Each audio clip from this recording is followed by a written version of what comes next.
السلام عليكم، نتمنى انكم تكونوا بخير. اذا نكملوا مع تتمه الدروس اللي وقفنا عندهم في الدراسه الحضوريه. غادي نكملوا باقي الدروس عن بعد، واساسا غادي نبعث لكم فيديوهات كيخصوا الدرسين اللي باقيين عندنا في المقرر. الدرس ديال نهايه ديال العدديه، والدرس ديال التمثيل الميداني ديال العدديه. إذا كل درس غادي يكون عبارة عن فيديوهات بالإضافة لواحد المطبوع اللي غادي نبعثو لكم تقراوه، وإلا مفهمتوش شي حاجة رجعو للفيديو. إذا نبداو بأول درس اللي هو نهاية ديال العددية، الدرس اللي كيجي مباشرة من بعد الدرس ديال التعداد. النهاية هي أداة غادي نستعملوها من بعد لدراسة الدوال العددية وتمثيلها، لأن هذا هو الهدف من الدرسين بجوج، دراسة الدوال وتمثيلها. إذا نهاية ديال العددية هذا المفهوم سبق لكم تعاملتوا معاه سنين هذه من الإعدادي. غادي نديرو ليه واحد المراجعة. ونهاية الدالة هذا هو جديد عندنا هاد السنة، وغادي نعرفو نهاية الدالة العددية. إذا قبل ما نبداو الدرس غادي نديرو واحد الخطاطة مركزة نعرفو الهدف ديالنا من هاد الدرس. دونك شنو هو الهدف ديالنا من هاد الدرس؟ عندنا جوج أهداف أساسية. الهدف الأول هو أننا نعرفو نهاية الدالة العددية. شنو كنقصد بنهاية دالة؟ ثاني حاجة نتعلمو نحسبو نهاية دالة. إذا بالنسبة للتعريف ديال نهاية الدالة العددية خصنا بالضبط نضبطو التعريف ديال هاد الترميز. ليميت عندما تؤول إكس إلى أ ديال إف دو إكس كتساوي إل. هذا هو الترميز ديال نهاية دالة عددية، وكيتقرا نهاية دالة إف عندما يؤول إكس إلى أ تساوي إل. هذا هو الهدف ديالنا في الفقرة الأولى اللي هي عبارة عن تعريف. ثم الفقرة الثانية حساب نهاية دالة، وبالأساس ما مطلوبش مننا أننا نحسبوا نهاية جميع أنواع الدوال، فقط الدوال الحدودية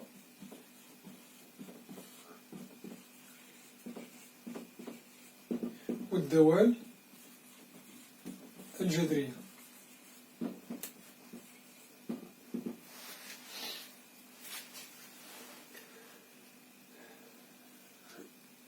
إذا قبل ما نبداو بأول فقرة ندير واحد تذكير بسيط لنهاية الدالة العددية والأنواع الدوال الحدودية والدوال الجذرية.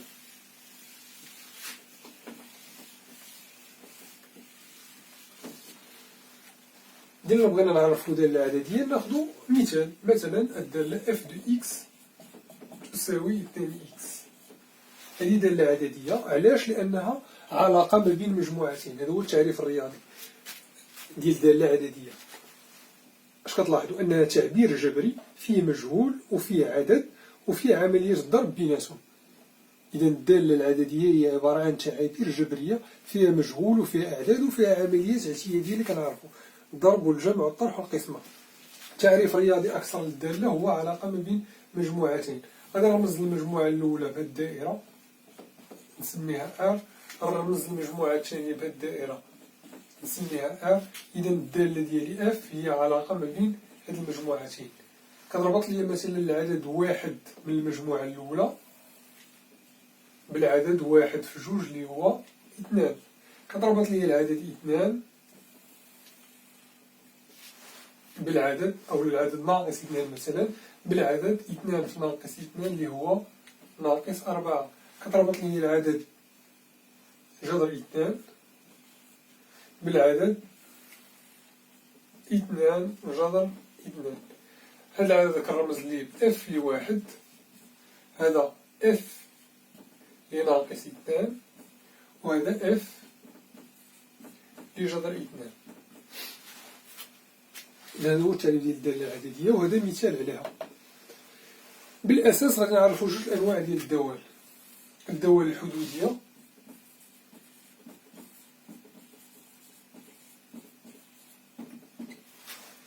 والدوال الجذرية.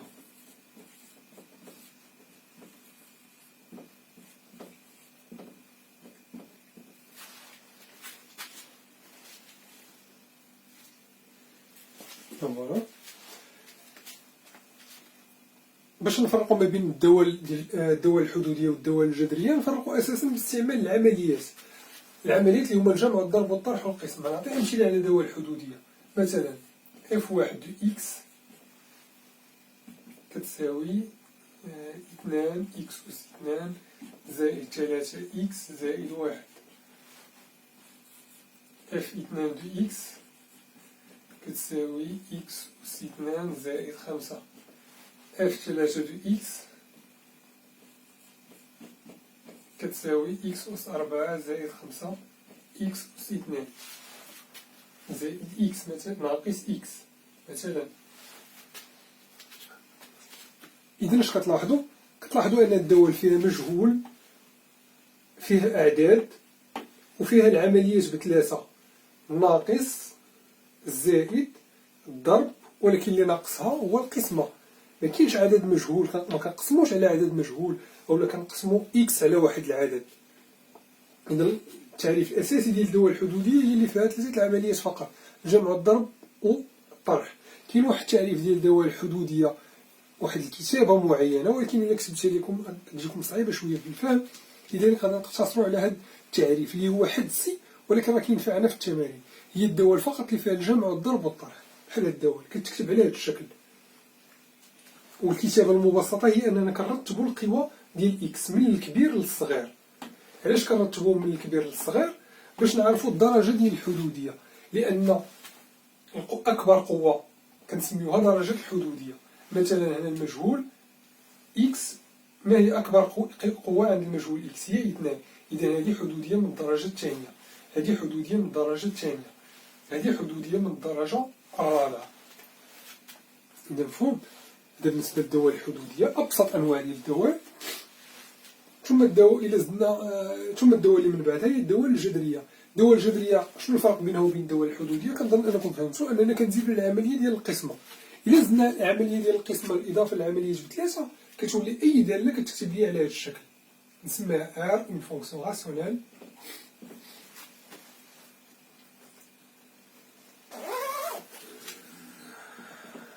كتساوي P du X على Q du X.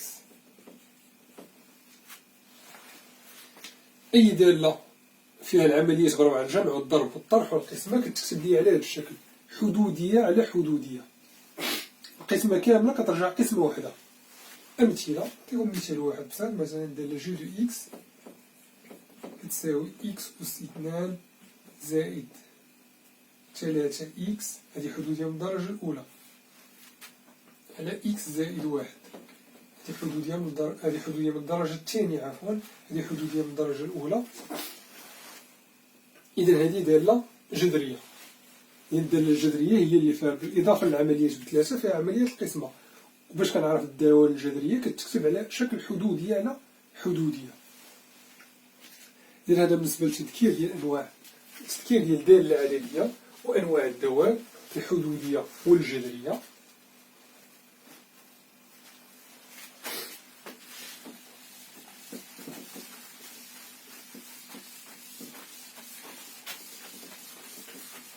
إذا نبداو بأول فقرة. أول فقرة هي تعريف نهاية دالة عددية.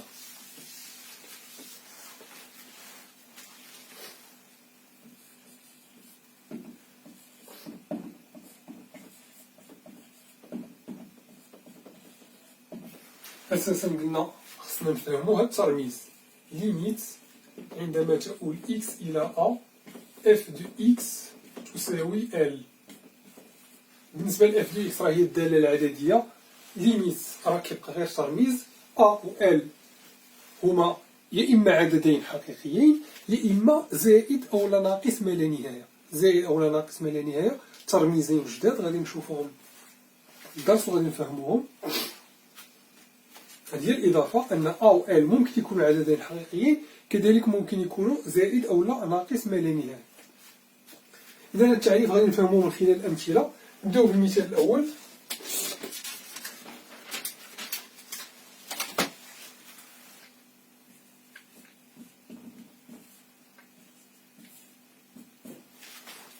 في المثال الأول غادي نحسبوا النهاية عند زائد ما لا نهاية. شنو كنقصد بزائد ما لا نهاية؟ حنا غادي نشوفها اش كنقصدو بها. ناخدو واحد المثال ديال دالة عددية اف دو اكس كتساوي اكس أس 2. غادي نرسم واحد الجدول في الصف الأول غادي ندير اكس، في الصف الثاني غادي ندير الصورة ديال اكس اللي هي اكس أس 2. من الأحسن نرمز لها باكس أس 2 بلاص ما نكتب اف دو اكس. هنا غادي ناخذ واحد الأعداد، ولكن ما ناخذش واحد الأعداد بشكل عشوائي. لاحظوا معايا، ناخذ هاد الأعداد 1 10 100 1000 مثلا. اش كتلاحظوا على هاد الأعداد؟ هي ما بيناتها حتى علاقة، ولكن أنا غادي نعطيكم الملاحظة اللي ممكن تستنتجوها. هاد الأعداد غادي كتكبر أكثر من هذا، غادي كتكبر كتوصل لأي قيمة بغيت. إلا بقيت كنزيد هنا في الأصفار ممكن نوصل لأي قيمة بغيت. كنقولوا أنها تؤول إلى زائد ما لا نهاية. هاد الأعداد اللي كتكبر أكبر أكثر فأكثر كنسميوها تؤول إلى زائد ما لا نهاية. ممكن نرمز لها بهذا الرمز، تقترب من زائد ما لا نهاية. تأخذ أي قيمة بغيت، أي قيمة كبيرة بغيت، أي قيمة تخيلتها ممكن نتجاوزها إلا بقيت كنزيد في الأصفار. نحسبوا الصور ديال هاد الأعداد. الصورة ديال واحد هي 1/801، الصورة ديال 10 هي 100، الصورة ديال 100 هي 10000، الصورة ديال 1000 هي مليون. اش كتلاحظوا على الصور؟ تقترب من زائد ما لا نهاية. ماشي بالضرورة دائما على حسب الدالة، ولكن في الدالة بالنسبة لهاد الدالة ديالنا إلا خدنا أعداد كتقترب من زائد ما لا نهاية، الصور حتى هي كنلقاوها كتقترب من زائد ما لا نهاية. هذه المعلومة اللي في هذا الجدول كنعبروا عليها بهذا الترميز ليميت إكس أس 2 عندما يقترب إكس من زائد ما لا نهاية كتساوي زائد ما لا نهاية. هذا الترميز فيه الدالة إكس أس 2. إلا خدت إكس يقترب من زائد ما لا نهاية كنلاحظوا أن الصور إكس أس 2 حتى هي كتقترب من زائد ما لا نهاية. إذا هاد زائد ما لا نهاية هي اللي كاينة في السطر الأول، وهاد زائد ما لا نهاية هي اللي كاينة في السطر الثاني. هاد المعلومة ممكن نلخصوها بهاد الترميز. كتقرا نهاية الدالة إكس أس 2 عندما يؤول إكس إلى زائد ما لا نهاية كتساوي زائد ما لا نهاية. هذا المثال الأول فهمنا منه واحد الحالة خاصة من هاد الترميز، ملي كيكون أ كيساوي زائد ما لا نهاية وملي كيكون ال كيساوي زائد ما لا نهاية. ناخدو مثال آخر. هاد التعريف فقط غنفهموه من خلال أمثلة. كنظن أننا بدينا نفهمو مبدئيا شنو كنعنيو بهاد الترميز. كنعنيو أن بالنسبة للدالة اف إلا خدت أعداد تقترب من أ الصور ديالها خاصني نلقاها كتقترب من هاد ال. ناخدو مثال ثاني باش نفهمو أكثر. نعتبرو دالة المقلوب اف دو اكس دائما بجوار زائد ما لا نهاية اف دو اكس كتساوي 1 على اكس.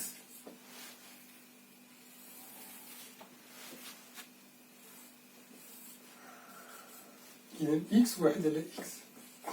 ناخذ الأعداد دائما كتؤول لزائد ما لا نهاية.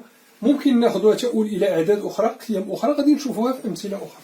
نبقاو دائما في زائد ما لا نهاية. إذا 1 مثلا ممكن ناخذ 4 10 100.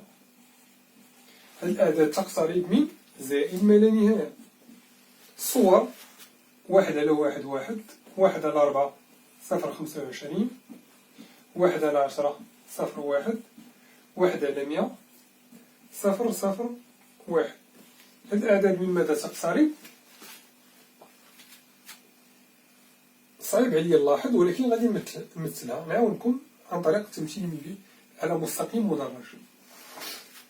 طبعا الأعداد 1 هذا عدد صغر من 1، يعني هاد الأعداد غادية وكتصغر، عمرها ما كتولي سالبة، دائما هذه أعداد موجبة، إذا هي محصورة ما بين الصفر والواحد. إذا نمثلوها 0.25 واحد ها هو، 0.25 ربع، 0.25 0.1 العشر، 0.1 0.01 كنشدو واحد كنقسمها على 100 يعني هنا. اش كتلاحظوا أن هاد الأعداد تقترب من الصفر،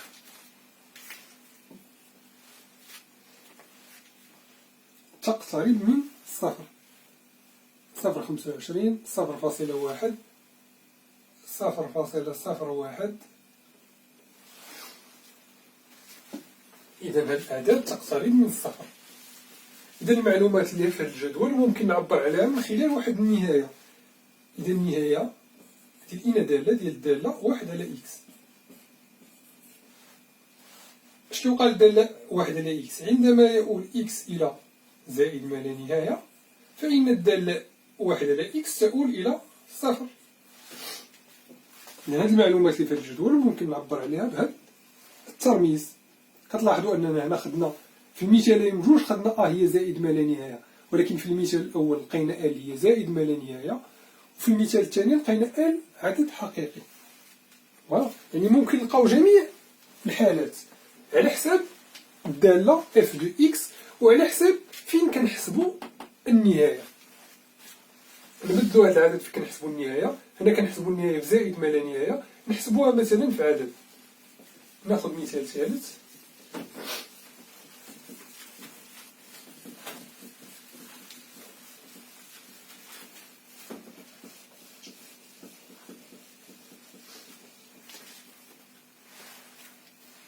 ناخذ دالة مثلا إكس أس 2.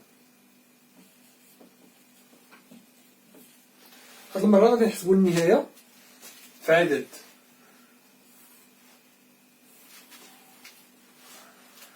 إكس أس 2 عدد، ناخذو عدد بسيط، ناخذو 2، ناخذو أعداد تقترب من 2. ناخذ مثلا واحد، مثلا 1.5، 1.5، 1.9، 1.9، 1.99، وهكذا. الأعداد كتقترب من 2. إلا حسبت الصور ديالها غادي نلقى الصورة ديال واحد هي 1، الصورة ديال 1.5 هي 2.25، الصورة ديال 1.9 هي 3.6، الصورة ديال 1.99 هي 3.9.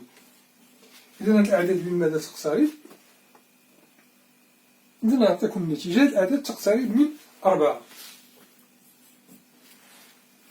ما مطلوبش مننا نعطيو تعليل علاش هاد 4، اللي مطلوب منا أننا في هاد الفقرة هو أننا فقط نحاولوا نفهموا شنو كنعنيو بهاد الترميز عن طريق هاد الجداول. وفعلا هاد الأعداد إلا خدت هاد الأعداد تقترب من 2، الصور كتقترب من 4 أكثر فأكثر. إذا المعلومات اللي في هاد الجدول ممكن نعبر عليها عن طريق نهاية. نهاية ماذا؟ نهاية الدالة إكس أس 2 عندما يؤول إكس إلى 2 فإن الدالة إكس أس 2 تؤول إلى 4. إذا في هاد الحالة لقينا خدنا عدد، لقينا العدد. الحالة اللي قبل من هذه خدنا بلس لانفيني، لقينا العدد. إذا كتلاحظوا أنني ممكن نلقى جميع الحالات الممكنة. هذا بالنسبة للمثال الثالث. ناخذ مثال رابع.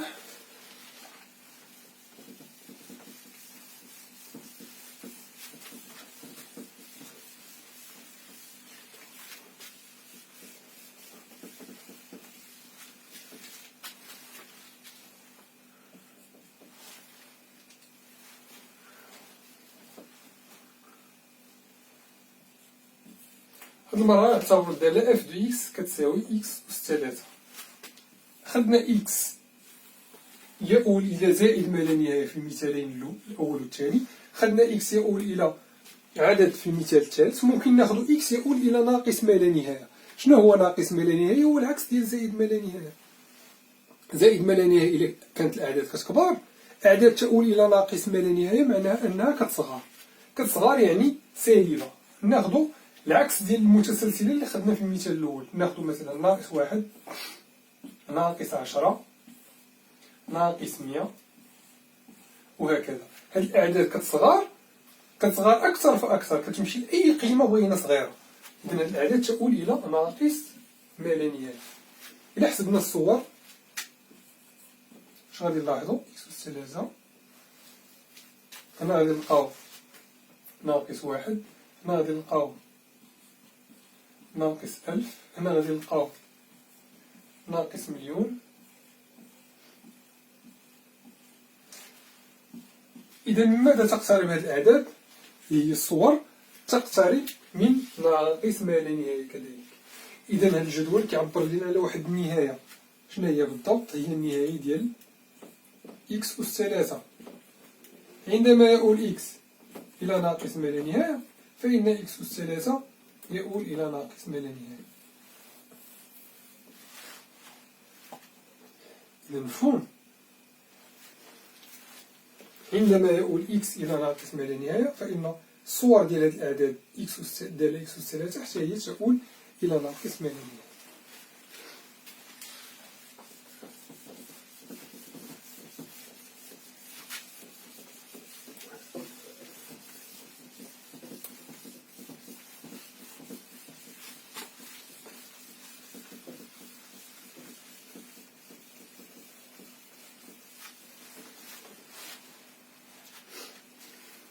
إذا ناخدو واحد التمرين بسيط نحسبو به حساب النهايات باستعمال التعريف ديال النهاية.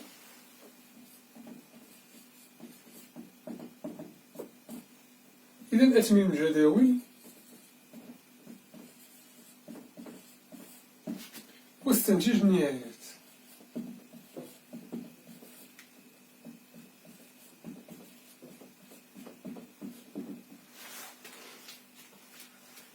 ناخدو مثلا في الحالة الأولى الدالة اف دو إكس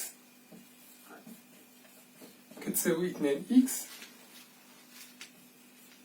نطلب منكم أنكم تملؤوا هذا الجدول، ماشي استنتج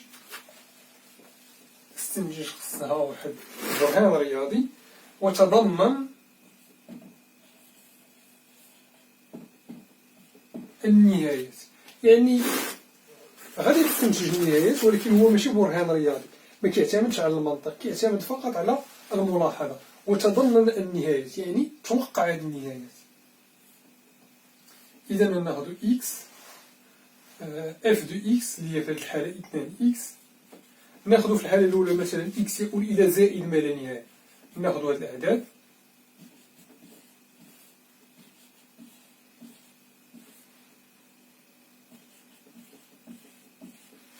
ألف. ناخذ مثلا هذه الدالة في الحالة الثانية اف دو إكس كتساوي ناقص 2 إكس.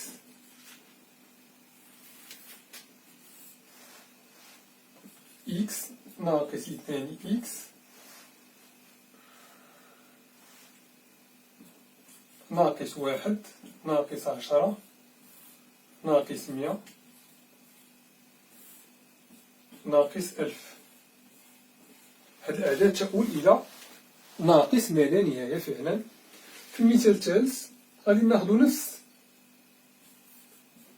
ناخدو دالة أخرى اف دو إكس تساوي 2 إكس. ناخدو 2 إكس نبقاو في 2 إكس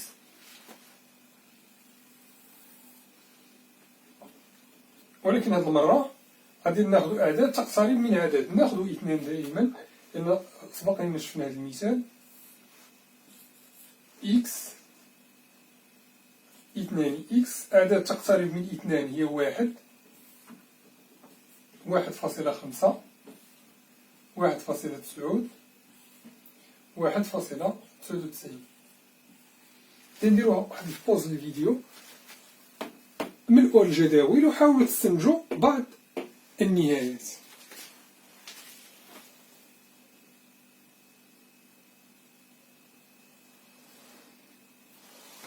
فوالا إذا نملؤوا الجداول. بالنسبة للجدول الأول 2 إكس 2 2 في 10 20 2 في 100 200 2 في 1000 2000. إذا هاد الصور تقترب من زائد ما لا نهاية. هاد الأعداد كتقترب من زائد ما لا نهاية كذلك الصور ديالها. إذا اش نستنتجو؟ غادي نستنتجو أن نهاية 2 إكس عندما يؤول إكس إلى زائد ما لا نهاية فإن 2 إكس تؤول إلى زائد ما لا نهاية. بالنسبة للجدول الثاني نفس الجدول غادي نعمرو فقط بالإشارات السالبة، نبدلو فقط الإشارات، ناقص 2 ناقص 20 ناقص 200 ناقص 2000. إذا اش كتلاحظو؟ ملي إكس كيقترب لناقص ما لا نهاية الصور كذلك كتقترب من ناقص ما لا نهاية. إذا اش نستنتجو؟ نستنتجو هاد النهاية ليميت ديال ناقص 2 إكس هاد المرة عندما يؤول إكس إلى ناقص ما لا نهاية فإن ناقص 2 إكس تؤول إلى ناقص ما لا نهاية. بالنسبة للمثال الثالث غادي نضربو بجوج، عندنا هنا 2 1.5 هي 3 1.9 1.9 هي 3.8 1.99 جوج هي 3.99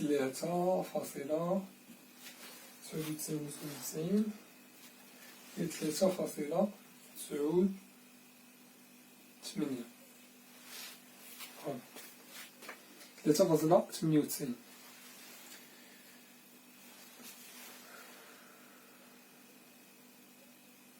إذا اش كتلاحظو بالنسبة لهاد الصور؟ تقترب من 4. إلا خدنا هاد الأعداد كتقترب من 2 الصور ديالها كذلك تقترب من 4. إذا اش نستنتجو؟ غادي نستنتجو أن النهاية ديال الدالة 2 إكس عندما يؤول إكس إلى 2 فإن الصور تقترب من 4.